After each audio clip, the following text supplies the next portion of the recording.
Welcome back to Enchanted Learning. It's me Benazir Khalid. In the previous class, we were discussing about Constitution,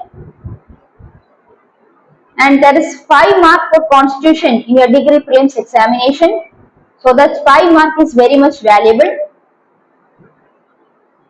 So today we are moving to the next topic, that is Directive Principles of State Policy. Before moving to the topic, please listen the following quote.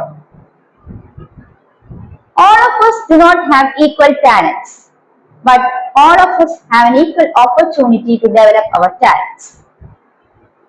That means we are all born with different skills and talents. The topic, Directive Principles of State Policy. So, Directive Principles of State Policy, these are enumerated in the Indian Constitution in Part 4. Directive Principles of State Policies are enumerated or added to the Indian Constitution in Part 4. And that is from Article 36 to 51. From Article 36 to 51. Directive Principles of State Policies are enumerated in Part 4 of Indian Constitution. That's from Article 36 to 51. And now, as I studied many articles related to Constitution, we have studied many of the Constitution, that is fundamental duties, all fundamental rights. These are also adopted from different constitutions, different countries' constitutions. Here also, this Directive Principles of State Policy, the idea is adopted from Irish Constitution, from Ireland. So, Directive Principles of State Policy is adopted from Ireland Constitution, so from Irish Constitution, from Ireland.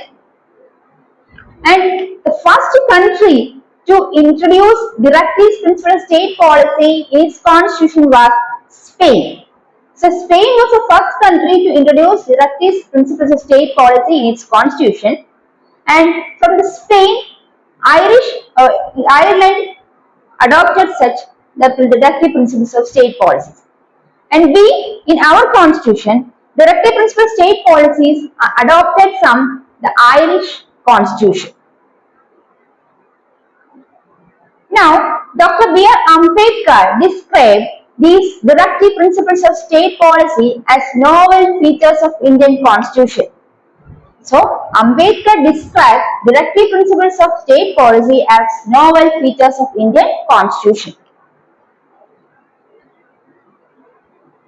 So, today we can know more about Directive Principles of State Policy. So, 2 points. What are the main points? Directive Principles of State Policies are enumerated in the Part 4 of Indian Constitution, that is from Article 36 to 51, and this idea of Directive Principles of State Policy was adopted from Ireland or from the Irish Constitution. And these principles are said to be or described as novel features of Indian Constitution by Dr. Ambedkar. Now, the phrase Directive Principles of State Policy denotes the ideals that states should keep in mind while formulating policies and enacting laws. So, listen here, the phrase Directive Principles of State Policy, what does denote? It denotes the ideals that a state should keep in mind while formulating policies and enacting laws. So, a state should keep in mind those ideals. That ideals is set as Directive Principles of State Policies. And that ideals are to be kept in mind while formulating policies and enacting laws within a state. So, the phrase Directive Principles of State Policies denotes the ideals that a state should keep in mind while formulating these policies as well as enacting laws. Then, these principles of state policy, Directive Principles of State Policies, they are mere they are mere constitutional instructions. They are constitutional instructions or recommendations to the state in legislative, executive and administrative matters. These directive principles of state policies are considered as the constitutional instructions or recommendations that are provided to the state, executive, legislative and administrative matters. That the state should provide, these principles are provided to the state as instructions, constitutional instructions or recommendations. That is what directive principles of state policies. Directive principles of state policies are constitutional recommendations or instructions provided to the state in the executive, legislative as well as administrative affairs. According to Article 36, you may know that Articles 36 to 51 deals with directive principles of state policies. In Article 36, the term state in Part 4, according to Article 36, the term state in Part 4 has the same meaning as that in Part 3 of Fundamental Rights. Part 3 of Fundamental Rights, that state definition is same as that what is there in the Part 4 of Indian Constitution, that is Article 36. Here, this includes the state. The term state includes legislative, executive organs of central and state governments, all local authorities and all public authorities in the country. So the term state includes legislative and executive organs of state as well as the central as well as state governments. The term state includes legislative and executive organs of central as well as state governments and all local authorities as well as public authorities within the country. That means first thing you have to remember, that is the phrase directive principles of state policies denotes those ideas that should be kept within the mind of state in while performing policies and enacting laws. And these principles are constitutional instructions or recommendations provided to the state in legislative, executive and administrative affairs.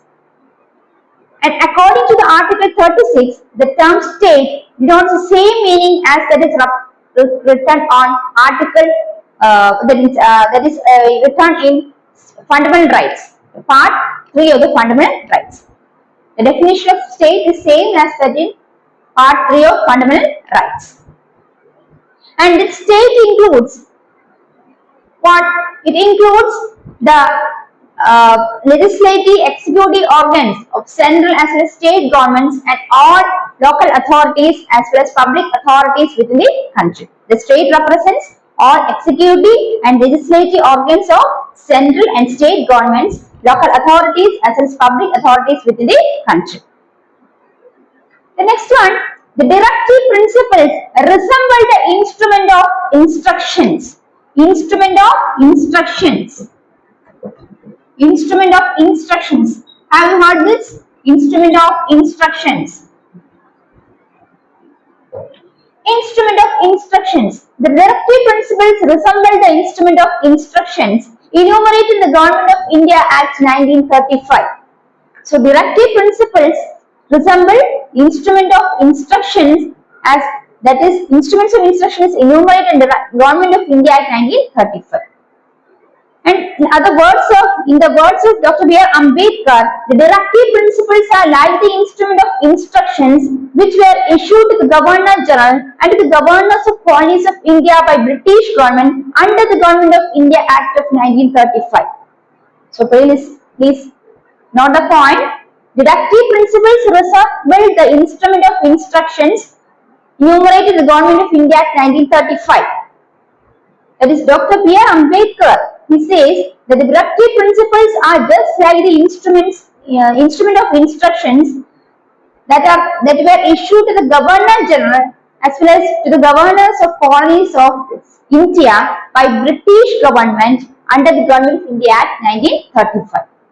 So Dr. Ambedkar says the directive principles are similar to the instrument of instructions which are issued to the Governor Generals as well as the governor of colonies of India by the British government under the Government of India Act 1935. So just remember this fact that is directive principle resemble instrument of instructions enumerated the Government of India Act. Enumerated in the Government of India Act 1935. That is directive principles of state policy resemble the instrument of instructions enumerated in the Government of India Act 1935. And the instrument of instructions were issued to Governor Generals as well as other governors of colonies of India by the British government and under the Government of India Act 1935. Then the only it is same, that is directive principles, state policies as well as instrument of instructions are similar, but they are just different in the sense that they are instructions. These directive principles, state policies are instructions to the legislative as well as legislature as well as executive. Directive principles, state policies are instructions to legislative and executive. Legislative and executive. That is only the difference there. So that is about the second point. As we are going to the third point, directive principles constitute a very comprehensive economic, social, political program for a modern democratic state. That is, they aim at realizing the high ideals of justice, liberty, equality and fraternity as outlined in the preamble to the Constitution. So, directive principles aim at realizing the high ideals of justice, liberty and fraternity as outlined in the preamble of Constitution. So, in the preamble of Constitution, the ideals of justice, liberty and fraternity, equality, etc. are provided. So, this directive of state policies also aim at realizing those high ideals which are outlined in the preamble of Indian Constitution. The high ideals are liberty, equality, fraternity and justice, liberty, equality and fraternity. And they also embody the concept of welfare state. The directive of state policy embody the concept of welfare state. Now the next point is directive principles aim at realizing the high ideals of justice, equality, liberty and fraternity which are outlined in the preamble of Indian Constitution, as well as this directive principle also embodies the concept of welfare state. That is, directive principle it is provided for a formation of a welfare state. And directive principles are non-justifiable in nature. They are not non-justifiable in nature. That means they are not legally enforceable by the court for their violation. So that is, if it is violated, they are not enforced by the court. So that is all about directive principles, state policies, main characteristics. That means directive principles, as we are studying directive principles, state policy, we have to note these points. First one is this. We noted that point, that is the phrase directive principles of state policy. It denotes the ideals that the state should keep in mind while formulating certain policies and enacting laws. And also we studied that these directive principles state policies are constitutional instructions or recommendations to the state in legislative, executive and administrative affairs. And also next point is, according to Article 36, the term state of Part 4 of Indian Constitution is same as that of Part 3 of Fundamental Rights. And the term state includes all executive and legislative organs of the central state governments or local authorities as well as public authorities within the country. The second point is directive principles resembles the instrument of instructions which are enumerated in the Government of India Act 1935. Dr. Ambedkar says that the directive principles state policies, they are like the instrument of instructions which are issued to the Governor Generals as well as to the governors of colonies of the India by the British government under the Government of India Act 1935. And the only difference is that the instrument instruction is not provided to legislative and executive, whereas directive principles state policies are instructions provided to legislative and executive. Then the directive principles aims at realizing high ideals of justice, liberty, equality and fraternity which are outlined in the preamble of Indian Constitution. And it also embody the concept of welfare state. The next point is they are non-justifiable in nature. That means they are not legally enforceable by court for their violation. Now we can study that articles related to directive principles of state policy. This article 36 to 51. Here 36 we have already discussed. That is what is the term directive principles of state policy, where what is the state referred to, that's all discussed in article 36. And article 37. Before that, you have to know that this constitution does not contain a classification, but directive principles are classified based on the content and direction. Based on the content and direction, directive principles are classified into three, that is socialist principles, Gandhian principles, as well as liberal and intellectual principles. So directive principles are not classified. The constitution doesn't contain any classification, but for the convenience of on the basis of the content and direction, they are classified in three. That is socialist principle, Gandhian principles, as well as liberal or intellectual principles. So first one, you are doing about socialist principles. Socialist principles affects the ideology of socialism. Socialist principles affects the ideology of socialism. And here, according to Article 38, to promote the welfare of people by securing a social order permeated by justice, social, economic and political, and to minimize inequalities in income, status, facilities and opportunities. It is as per Directive Principles of State Policies Article 38, it is provided to promote the welfare of the people and to minimize the inequalities in income, status, facilities as well as opportunities. It is provided to promote the welfare of the state, welfare of the people and to minimize inequalities in income, status, facilities and opportunities. And Article 39, according to Article 39A, equal justice and provide free legal assistance free legal aid to poor. Provide equal justice, to promote equal justice and to provide legal aid, free legal aid to poor. That is what is discussed in Article 39A. In Article 39D, equal pay for equal work for men and women. Equal pay for equal work for men and women. Article 38. What is a principle in Article 38? That is to promote the welfare of people as well as to minimize inequalities in income, status, facilities and opportunities. As far as Article 39A is considered, is to promote equal justice and to provide free legal aid to people. That is to promote equal justice and free legal aid to poor.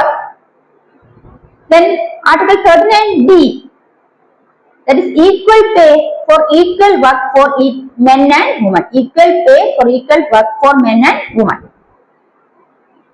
Then Article 39A and Article 39D, that is what we discussed here. Next one, Article 40. Sorry, Article 41. Article 41. We have categorized these directive principles state policies based on the content direction. So, if these following articles which we are discussing now belongs to socialist, or which resembles the social, which provides socialist principles, which are list of socialist principles. So that is 39A and 39D. Now 41. To secure the right to work, to education and to public assistance in case of unemployment, old age, sickness and disablement. To secure the right to work, to education as well as to public assistance in case of unemployment, old age, sickness and disablement. That is Article 41. And Article 42.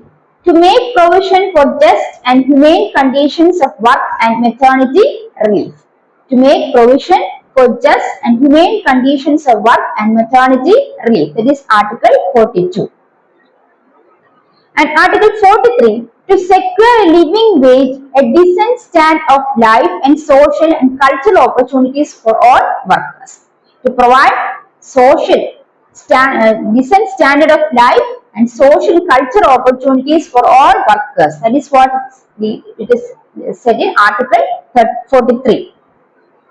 And Article 43A, to take steps to secure the participation of workers in the management of industries. To take steps to secure the participation of workers in the management of industries. And Article 47, to raise the level of nutrition and standard of living of people and to improve public health. To raise the level of nutrition and standard of living of people and to improve public health. That is what discussed in Article 47.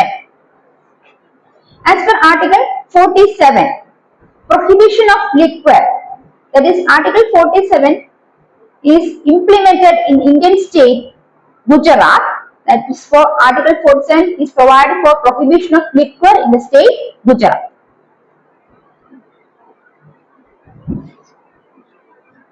So these are socialist principles. So which are the socialist principles?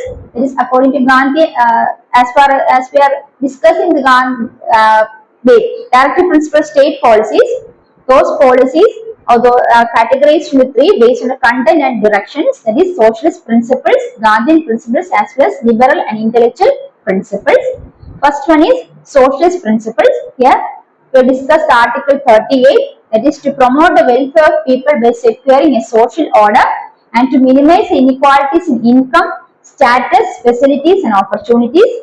And as Article 39A, it is to promote equal justice and to provide legal aid to poor, free legal aid to poor. Then Article 39D, that means equal pay for equal work for men and women. And Article 41, is to secure the right to work and to education, to public assistance in case of unemployment, old age, sickness and disablement. In Article 42, to make provision for just and humane conditions of work and maternity relief. To secure a living wage, a decent standard of life in social cultural opportunities for work, that is Article 43. And Article 43 and Article 47, to raise the level of nutrition and standard of living of people and to improve public health, that is provided in Article 47. As per Article 47, the state which implemented Article 47 was Gujarat, and that is prohibition of liquor. Which state articles of Directive Principles state policy implemented is Gujarat, and Article 47 was implemented, and that is prohibition of liquor. Then next, moving to the Gandhian principles. So socialist principles are based on socialist ideology. Now the Gandhian principles are based on Gandhian ideology, and here also this represents a program of reconstruction initiated by Gandhi during the national movement. So these Gandhian principles are provided to fulfill the dreams of Gandhi. So some of his ideas are included in Directive Principles. So they require the state should organize, first one, Gandhian principle, the state should organize village panchayats and endow them with necessary powers and authority to enable them to function as units of self-government. That is Article 40. So Article 40 deals with Gandhian principles, that is to organize village panchayats to function as units of self-government. To organize village panchayats to function as units of self-government. That is what explained Article 40. Then Article 43, to promote cottage industries on an individual or corporation basis in rural areas. To promote cottage industries on an individual or corporate basis where in rural areas. That is Article 43. To promote cottage industries on individual or corporate basis in rural areas on corporation basis and so on. That is to promote cottage industries on an individual or corporation basis in rural areas. To promote cottage industries on an individual or corporation basis in rural areas. That is Article 43. Then Article 43B, that is to promote voluntary formation, autonomous functioning, democratic control and professional management of cooperative societies. Then Article 43B deals with the control and professional management of cooperative societies. Article 43 to promote cottage industries on an individual or corporation basis in rural areas, and 43B, that is the control and professional management of cooperative societies. And Article 46 deals with the promotion of education economic interest of SC, social scheduled caste, scheduled tribes and other weaker sections of society and to protect them from social injustice and exploitation. So as per Gandhian principle Article 46 provided to promote the education and economic interest of social castes, social tribes and other weaker sections of society and also to protect them from social injustice and exploitation. That is what is described in Article 46. And Article 46 considers Gandhian principle. And Article 47 is to prohibit the consumption of intoxicating drinks and drugs which are injurious to health. So Article 47 is to prohibit the consumption of intoxicating drinks and drugs which are injurious to health. So Article 47. Today we are discussing the Directive Principles state policy. Hope you have understood. Is it clear for you? So this question is maybe asked as which of the articles defines the Gandhian principle, which of them are belong to the socialist principle. So you have to categorize those principles and study them. Even though they are not categorized, you have to study for study purpose. You have to know which is a Gandhian principle and which is a socialist principle. I have discussed all those facts in this class. Hope you have understood all those facts. If so, if it is useful, please do subscribe my channel and keep watching. We shall meet in the next class. Till then, bye from me. Thank you.